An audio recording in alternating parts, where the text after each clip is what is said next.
भाग 17 इश्क की दीवानगी। मीरा मंदिर से घर आती है और आंगन में लगे तुलसी के पौधे के आगे सिर झुकाकर वहां से सीधा किचन में चली जाती है। किचन में आकर मीरा जल्दी से नाश्ता बनाती है। कुछ देर बाद नाश्ता बनाने के बाद वो किचन से बाहर आकर नाश्ता डाइनिंग टेबल पर रखने लगती है। एक गोल मेज जिसके चारों ओर सिर्फ 2 ही कुर्सियां थी। मीरा नाश्ता टेबल पर रखी रही थी, इतने में सोनू भी तैयार होकर वहां आ जाती है। वो दोनों साथ बैठकर नाश्ता करने लगती है।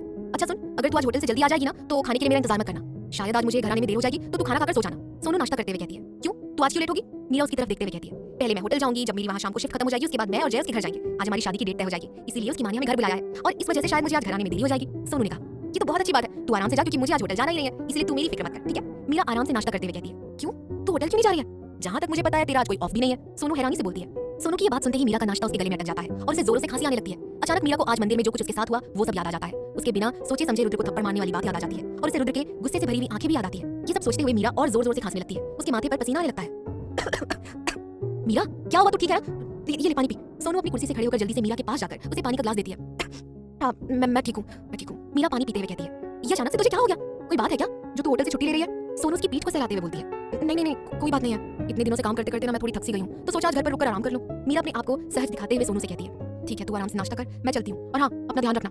सोनू उसको गले से लगाकर बोलती है और अपना बैग लेकर घर से बाहर चली जाती है। सोनू के घर से बाहर निकलते ही मीरा चैन की सांस लेती है और अपने दोनों हाथ मेज पर रखकर उस पर चेहरा टिका देती है। देख रहे हैं महादेव जी, उस शैतान सिंह राठौर ने मेरा सुख चैन सब छीन लिया है। आज मुझे सोनू से झूठ बोलना पड़ा। हम मानती हूं मुझसे गलती हुई है क्योंकि मैं एक इंसान हूं और इंसान से ही गलती होती है, लेकिन नहीं, वो शैतान तो मुझे इतने गुस्से में देख रहा था जैसे आज मेरा दिन नहीं कर देगा। सच कहूं महादेव, अब मुझे भी उस शैतान से बहुत डर लग रहा है। बस आप ही मेरा सहारा है। उस शैतान के शैतानी रूप के कहर से बचाने में मेरी प्लीज मदद करना। हर हर महादेव। मीरा ऊपर की ओर देखते हुए अपने मन में कहती है। होटल। दादी और काव्या दादी के रूम में साथ बैठे बातें कर रहे थे। इतने में कमरे के दरवाजे को नॉक करते हुए रोहित कमरे के अंदर आता है। रोहित को देखकर काव्या के चेहरे पर मुस्कान आ जाती है। दादी, आपने बुलाया? रोहित अंदर आते ही दादी से बोलता है। रोहित बेटा, रुद्र कहाँ है? बहुत देर से दिखाई नहीं दिया। दादी पूछती है। दादी, सर किसी मीटिंग के लिए ना बाहर गए हैं, आप परेशान मत होइए, इसीलिए सर ने आपको बताने के लिए कहा है। दादी से रोहित कहता है। रोहित जब बोल रहा था तब काव्या अपने चेहरे पर मुस्कान लिए एक टक रोहित को देखे ही जा रही थी। रोहित भी काव्या को अपनी ओर देखते हुए देख लेता है, पर काव्या से एक बार भी नजर नहीं मिलाता। रोहित, आपको कुछ और भी कहना है क्या? दादी रोहित को ऐसे खड़े हुए देखकर बोलती है। हाँ दादी, सर की बिजनेस इन्वेस्टर है ना और उनकी प्रोजेक्ट पार्टनर आलिया माहेश्वरी आपसे मिलना चाहती है। रोहित कहता है। अगर हम गलत नहीं है तो जिन आलिया की आप बात कर रही हैं वो मिस्टर आनंद माहेश्वरी की पोती है ना? दादी कहती है। हाँ दादी, ये वही है। रोहित ने कहा। हाँ, आप उनसे मिलने के लिए हाँ कह दो। दादी कहती है। जी दादी। रोहित ये कहकर वहां से चला जाता है। रोहित के जाने के बाद भी काव्या उधर ही देखे जा रही थी जहां से अभी रोहित गया था। उसे ध्यान ही नहीं रहा कि रोहित जा चुका है और दादी उसे कब से आवाज दिए जा रही थी। अचानक दादी के छूने से काव्या अपने होश में वापस आ जाती है। हाँ दादी। काव्या जल्दी से बोलती है। काव्या बेटा, हम कब से आपको आवाज दे रहे हैं, आपका ध्यान कहाँ है? कहाँ है आपका ध्यान? हाँ दादी कहती है। कुछ नहीं दादी, आप बताइए, कुछ काम था? काव्या बोलती है। हाँ, आप हमारे साथ चलिए, दादी बोलती है। काव्या और दादी वहां से चले जाते हैं। रात का समय। रुद्र बेहद गुस्से में ड्राइविंग कर रहा था। वो होटल से कार खुद ड्राइव करके ले गया था। आज सुबह मंदिर में जब मीरा ने उसे थप्पड़ मारा था तब से रुद्र का गुस्सा शांत होने का नाम ही नहीं ले रहा था और रुद्र गुस्से को और ज्यादा बढ़ाने की रही सही कसर मीरा ने आज होटल में ना आकर पूरी कर दी थी। रुद्र की कार घर के आगे आकर रुकती है। रुद्र कार से बाहर आकर कार से अपनी पीठ लगाकर बाहर खड़ा हो जाता है और उस घर को देखने लगता है। ये घर किसी और का नहीं बल्कि मीरा का ही था। रुद्र ने जब रोहित से मीरा की इन्फॉर्मेशन मांगी थी तो उसमें मीरा के घर का एड्रेस भी था। एक तो रुद्र का गुस्सा और दूसरा मीरा को देखने की चाहत, दीवानापन आज रुद्र को मीरा के घर तक ले आई। मीरा, आज के बाद तुम मुझसे ना दूर जा पाओगी और ना मुझ पर कभी दोबारा हाथ उठाने की कोशिश करोगी। तुम मुझसे दूर जाने की कोशिश भी करोगी तो भी तुम्हारा हर रास्ता तुम्हें मुझ तक ही लेकर आएगा, क्योंकि अब से तुम्हारी मंजिल सिर्फ मैं ही हूँ। रुद्र एक डेविल स्माइल के साथ बोलता है। मीरा किचन से अपना सारा काम खत्म करके अपने कमरे में जाने लगती है। तभी उसके घर के दरवाजे की घंटी बजती है। शायद सोनू आ गया, लेकिन उसने तो कहा था कि वो लेट आएगी। शायद जय के घर से ही जल्दी निकल गई हो, क्या पता। सोनू अपने मन में कहती है। अब मीरा खुश होती हुई जाकर दरवाजा खोलती है। जैसे ही वो दरवाजा खोलकर अपने चेहरे को ऊपर की ओर करती है तो अपने सामने खड़े इंसान को देखकर मीरा के होश उड़ जाते हैं। महादेव, ये आपकी अच्छी बात नहीं है। आपने हमारे साथ धोखा किया है। मैंने आपसे इस शैतान से बचने के लिए जेट प्लस की सुरक्षा मांगी थी, पर आपने तो उसी शैतान को मेरी सुरक्षा को तहस-नहस करने के लिए यहाँ तक भेज दिया है। ये शैतान इस वक्त पूरा ताड़कासुर का चाचा लग रहा है। प्लीज महादेव बचा लीजिए, अगले सोमवार को डबल प्रसाद चढ़ाऊंगी। मीरा डरकर मन ही मन प्रार्थना करने लगती है। अपने सामने दरवाजे पर खड़े रुद्र को देखकर मीरा को सांप सूंघ जाता है। उसकी हालत ऐसी हो जाती है जैसे काटो तो खून नहीं। रुद्र जब देखता है कि मीरा भूत बनी खड़ी है तो वो कुछ नहीं बोलता। वो ना तो कुछ बोल रही है और ना ही रिस्पॉन्स कर रही है। मीरा की ये हालत देखकर उसके चेहरे पर एक गुस्से से भरी तिरछी मुस्कान आ जाती है। मिस मीरा त्रिपाठी, क्या तुम मुझे अपने घर के अंदर आने के लिए नहीं कहोगी? जब मीरा कुछ नहीं बोलती है तो रुद्र अपना एक हाथ पैंट की पॉकेट में डालते हुए कहता है। आप यहाँ? आपको मेरे घर का पता किसने दे दिया? क्या काम है? क्या काम है आपको? मीरा लड़खड़ाती हुई आवाज में बोलती है। मिस त्रिपाठी, इतने सारे सवाल एक साथ। एक काम करता हूँ, पहले अंदर आ जाता हूँ, फिर सब कुछ बताऊंगा। रुद्र उसके करीब आते हुए शांत आवाज में कहता है। हमें कहीं नहीं जाना है, पहले आप बताइए, आप क्यों आए यहाँ? मीरा भी अड़ियल बनते हुए कहती है, मगर अंदर ही अंदर वो बुरी तरह डरी हुई थी। मीरा के इतने सारे सवालों से रुद्र का माथा और ज्यादा गर्म हो जाता है। ये लड़की बहुत ज्यादा बोलती है।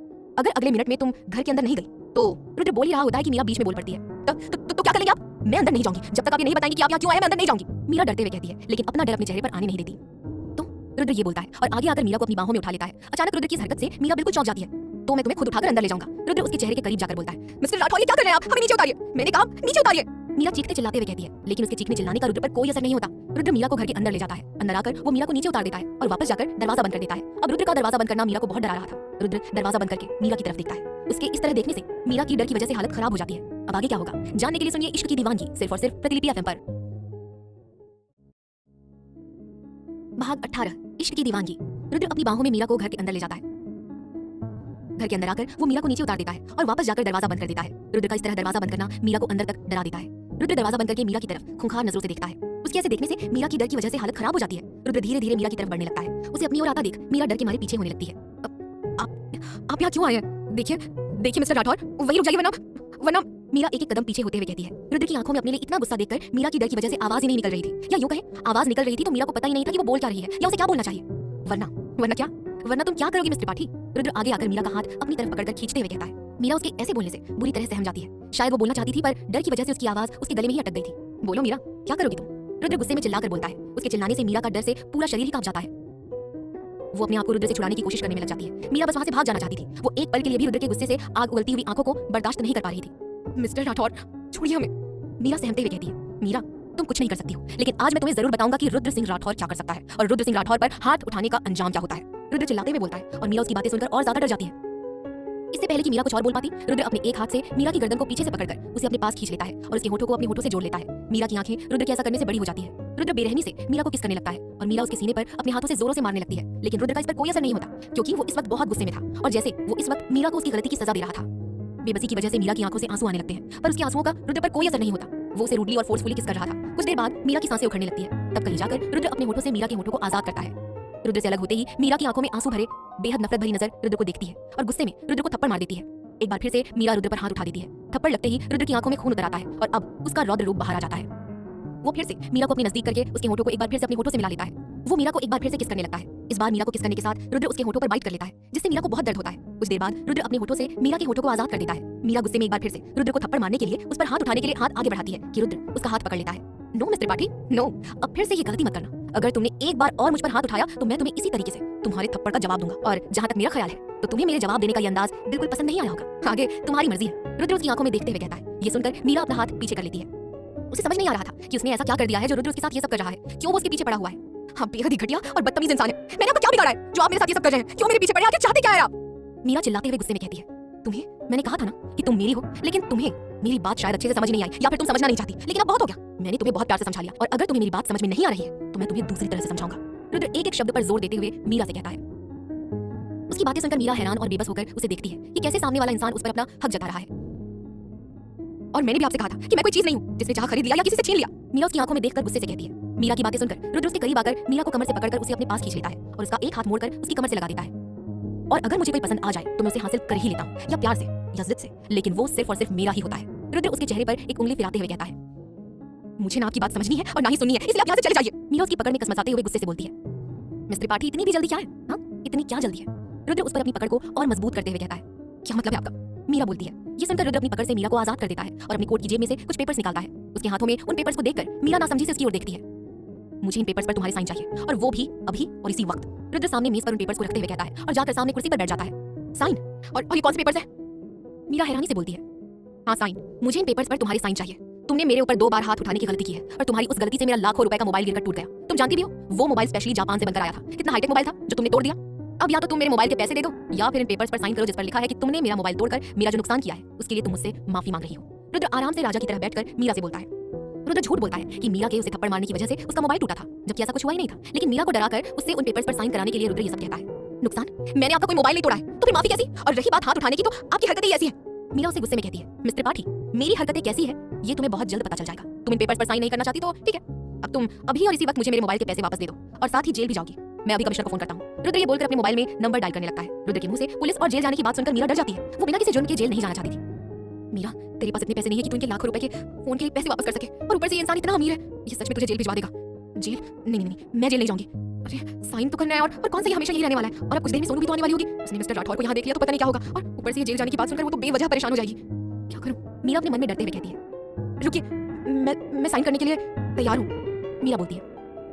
Very good. रुद्र मुस्कुराते हुए बोलता है और अपनी पॉकेट से पेन निकालकर सामने मेज पर रख देता है। मीरा आगे आती है और पेन उठाकर उन पेपर्स पर साइन करने लगती है। मीरा इतनी ज्यादा होपलेस हो जाती है कि उन पेपर्स को पढ़ने की भी जरूरत नहीं समझती है। उसे लगता है कि वो सिर्फ एक माफीनामा ही तो है और रुद्र ने जो कहा है उसे वही लगता है। इधर मीरा के पेपर्स पर साइन करने पर रुद्र के चेहरे पर एक शैतानी मुस्कान आ जाती है। मीरा, मुझे तुम्हारी ये बात अब बहुत अच्छी लगने लगी है कि बिना सोचे समझे कोई भी काम तुम कर देती हो। अब तुमने जो बिना सोचे समझे इन पेपर्स पर साइन कर दिए, इससे तुम मेरे और करीब आ गई हो। अब तुम चाहकर भी मुझसे दूर नहीं जा पाओगी। मीरा को देखकर रुद्र अपने मन में कहता है, अब आगे क्या होगा जानने के लिए सुनिए इश्क की दीवानगी सिर्फ और सिर्फ प्रतिलिपि एफएम पर। अगले एपिसोड्स 12 AM पर फ्री मिलेंगे, लेकिन अगर इंतजार नहीं करना तो सिर्फ ₹149 में प्रीमियम लेकर सभी एपिसोड्स अभी अनलॉक करें। अभी चूज करें।